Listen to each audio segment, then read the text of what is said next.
Mom spent months searching for my brother. Then she sealed the doors.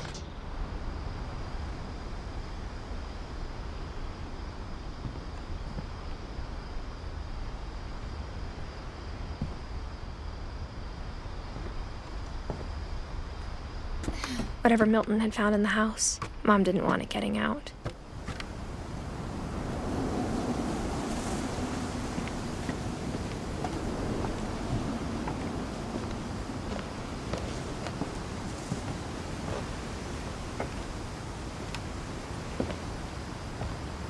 Mom definitely blamed Edie, but I think Louis blamed himself.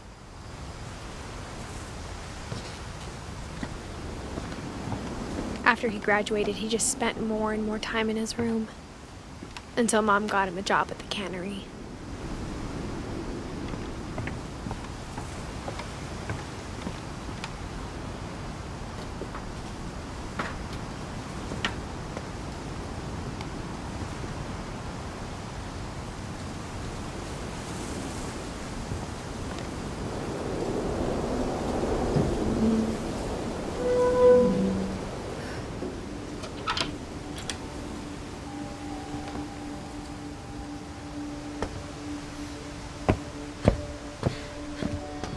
Louis's room smelled very, very familiar.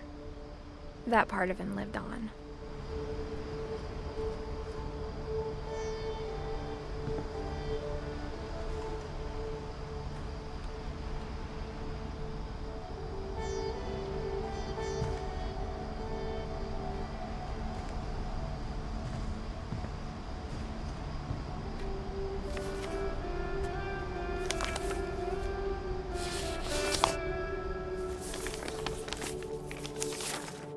Dear Mrs. Finch, as Louis's psychiatrist, I can understand your desire for an explanation.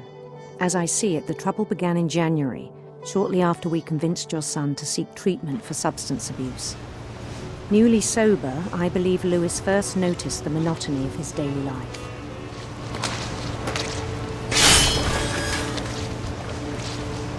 He kept working at the cannery, but he withdrew part of himself. In our sessions, I saw the same behavior. His mind began to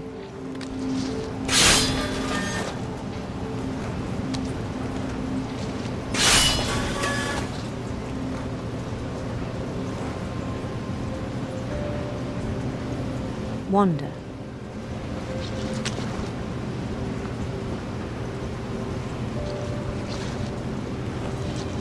I asked him to describe it.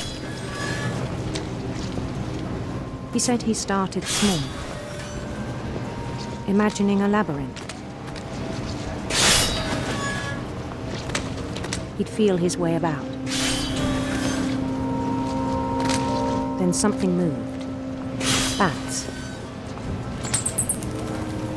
And toads.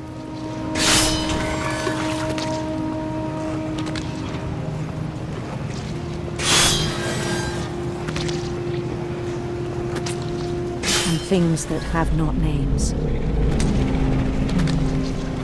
He knew it was all in his head.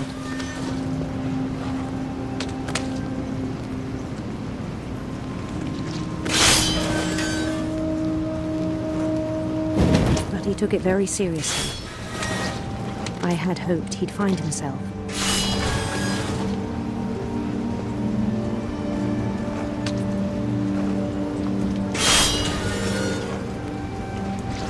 But he found something more.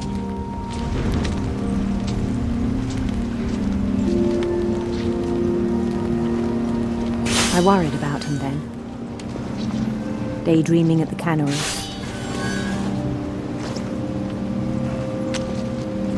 I spoke with his boss, but he said Louis had become a model employee. Methodical, tireless, focused. Like a whole new Louis. So I let him go on.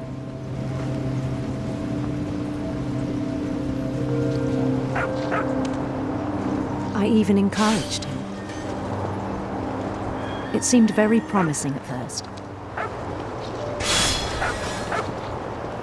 He told me he'd made a new friend.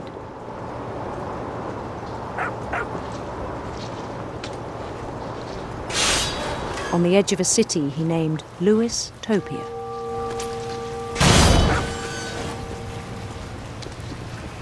He built the city up slowly, brick by brick. Then he made musicians.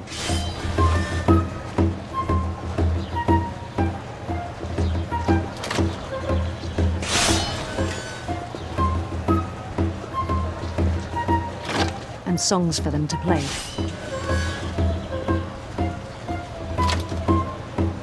He talked about starting a band.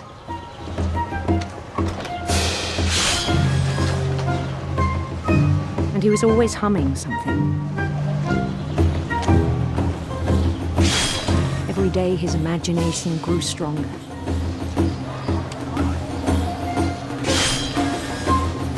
He no longer spoke at the cannery. But his chopping was as reliable as ever. Then one day it struck him that all the cheering crowds, even the stones under his feet, were all in his imagination.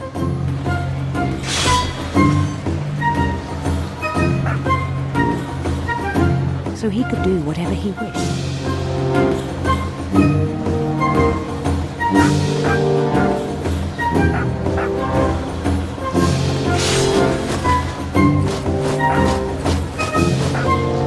He held an election for mayor. And he won. They begged him to stay, but his mind was already wandering. It became a game for him.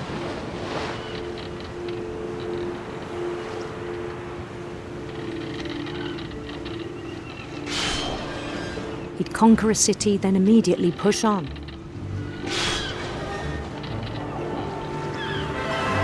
New Louisville.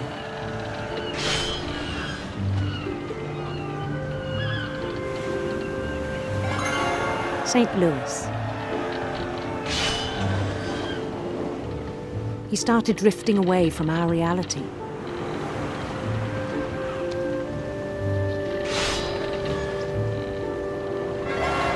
Minneapolis, until one day he forgot to go home from the cannery. Even as his mother pleaded with him, part of Louis kept sailing on.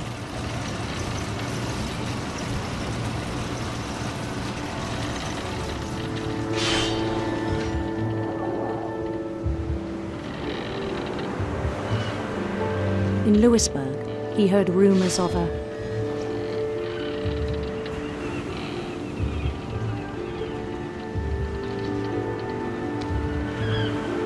beautiful prince.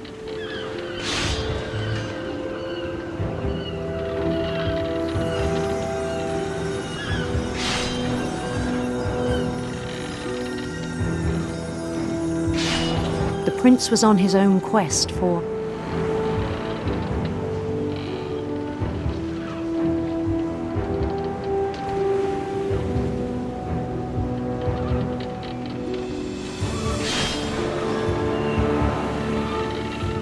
radiant rainbows.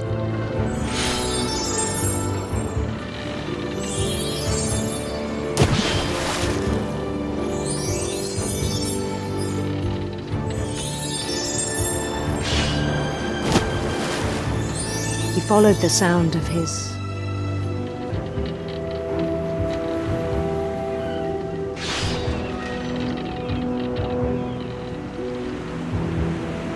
silver harp.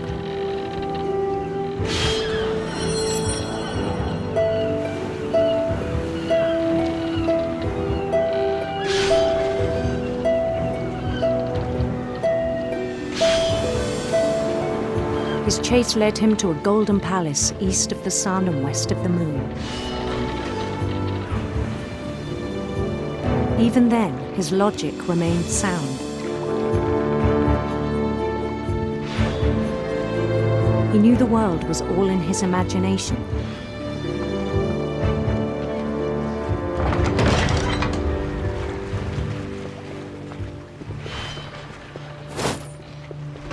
but he was so proud of having created it.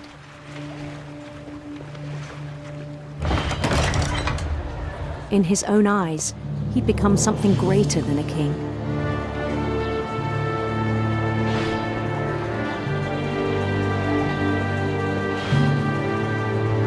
For someone who'd never known success in the real world, I think it was overwhelming. And then it struck him that the real Lewis was not the one chopping salmon, but the one climbing the steps of a golden palace.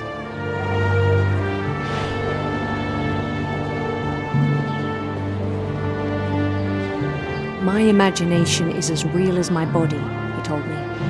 It was hard to argue with him.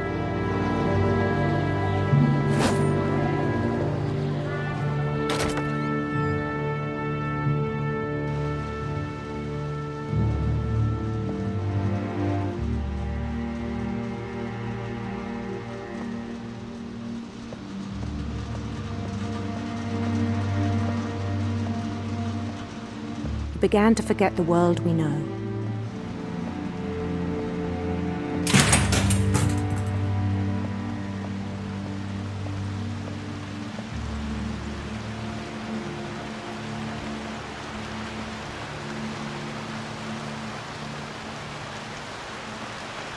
I think it pained him to remember Lewis, the cannery worker.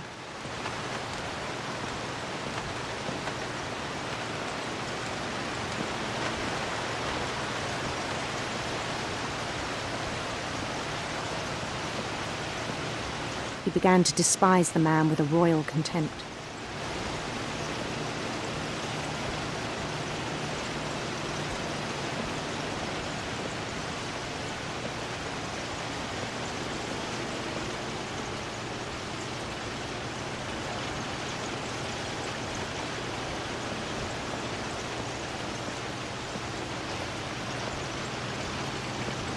I still thought I could save him.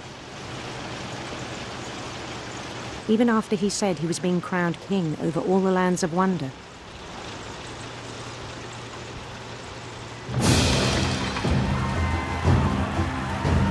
The palace would be packed with his companions.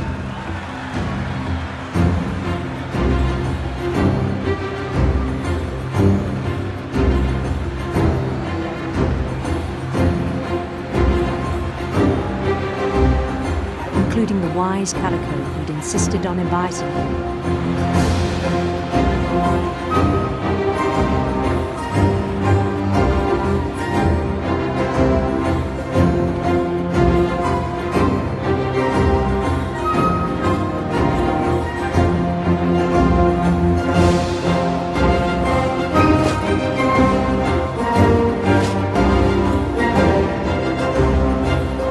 His prince waited, holding his crown.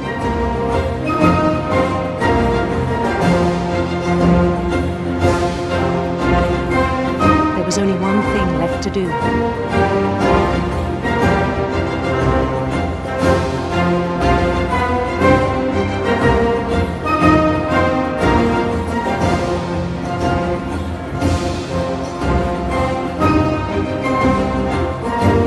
Bend down his head.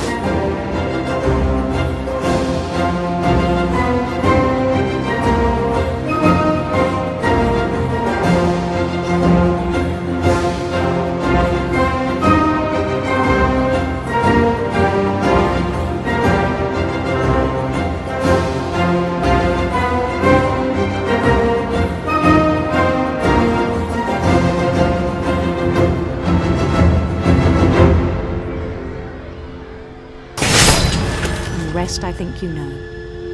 Mrs. Finch, your son was a kind man who will be missed by all of us who knew him.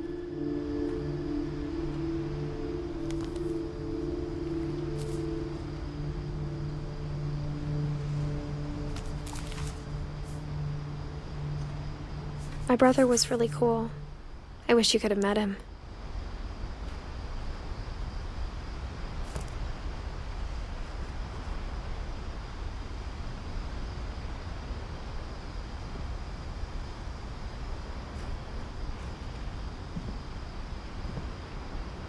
Lewis and I spent a lot of time playing games together, but he was surprisingly bad at them.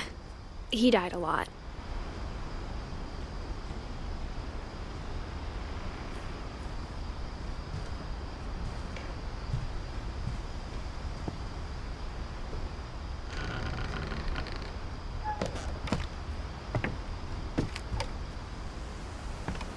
On the way back from Lewis's funeral, my mom told me to start packing. She waited until the day before we left to tell Edie. I'm not sure if she wanted to make it easier or harder.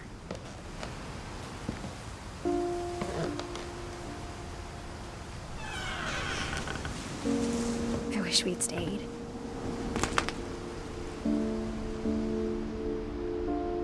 But I understand why we left.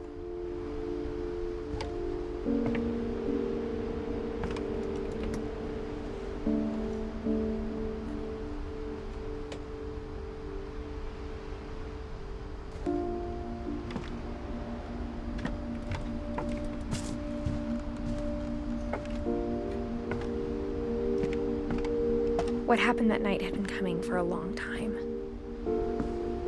Maybe it should have come sooner.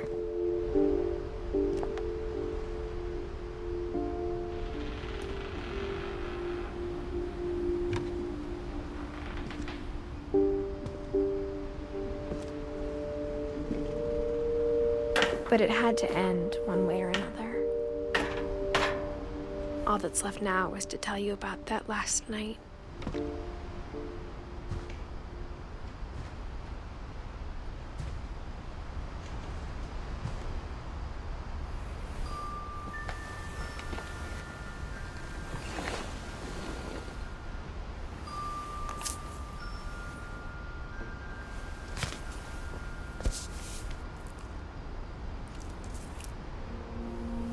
That whole last day, Edie just watched us pack and didn't say a word.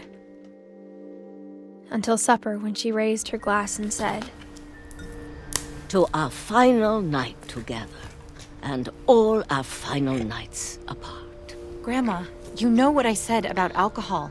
Some of your medications are very Edith, specific. I left a present for you in the hallway. Why don't you go open it? The grown-ups have to argue now. I'm sorry, you're right. We're all leaving tomorrow. Let's just enjoy our last... I'm not leaving.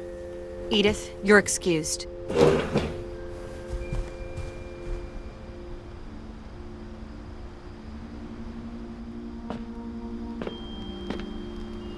The power had been shut off that morning, but Edie always had plenty of candles. When my mom sealed the library, I don't think she knew about the other entrance. Or that Edie had a key to it.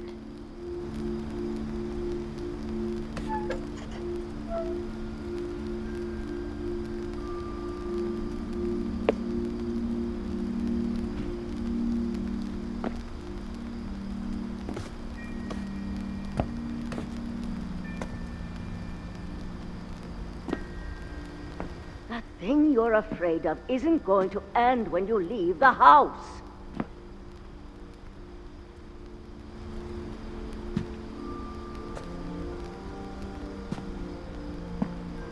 Edith has a right to know these stories.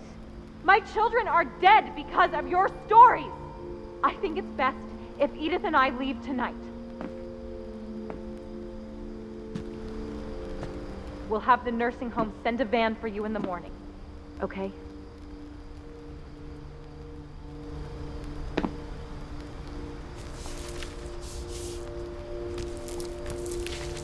Dear Edith, there's so many stories I wish I could tell you, but there's only time for one.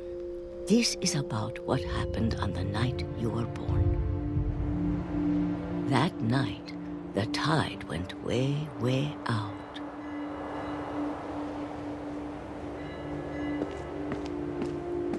It was the first and last time I ever saw the old house aground.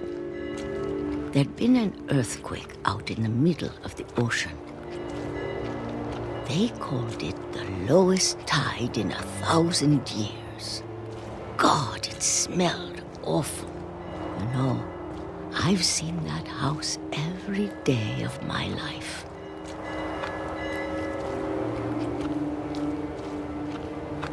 But I never thought I'd go back to it.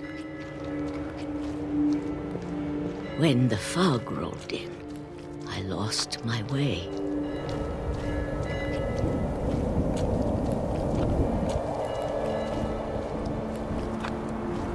I got turned around.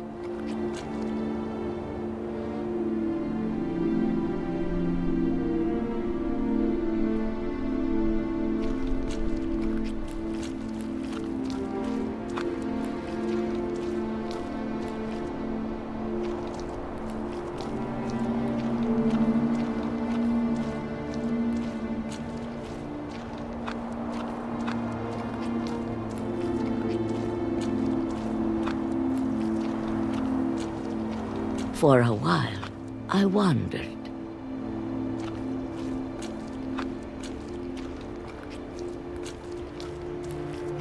I started seeing things.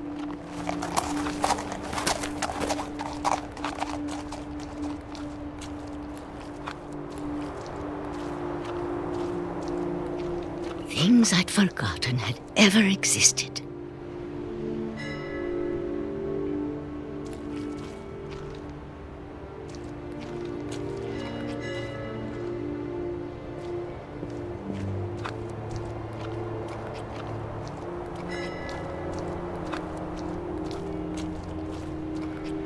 But when I saw them, they felt like old friends. That night, a lot of things came back to me. Or maybe I came back to them.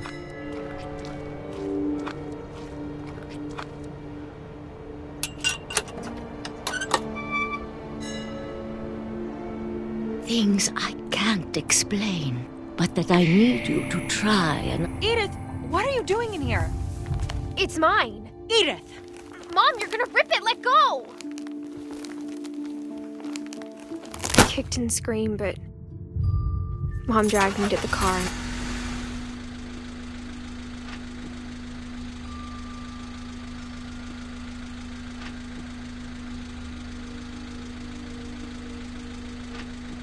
I never saw Great-Grandma Edie again. The next morning, the band came to pick her up, but she was already gone. After that, we moved around a lot.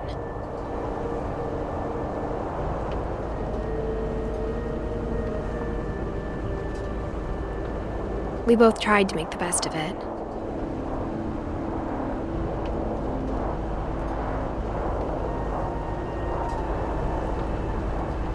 A few years went by.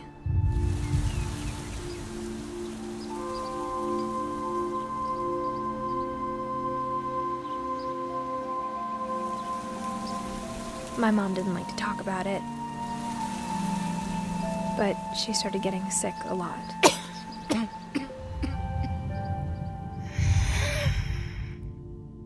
She got better for a while, and then she didn't. And then I was alone. The last Finch left alive.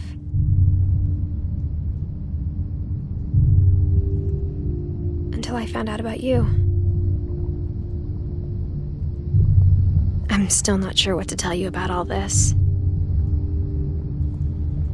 If we lived forever, maybe we'd have time to understand things. But as it is, I think the best we can do is try to open our eyes. And appreciate how strange and brief all of this is.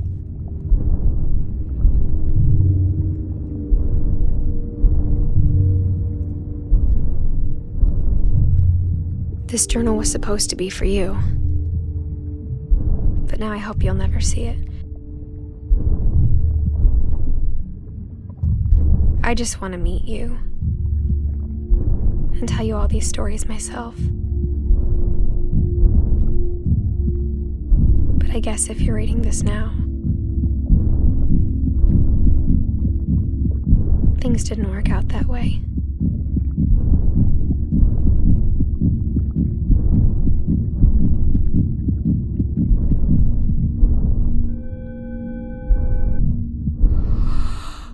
This is where your story begins. I'm sorry I won't be there to see it.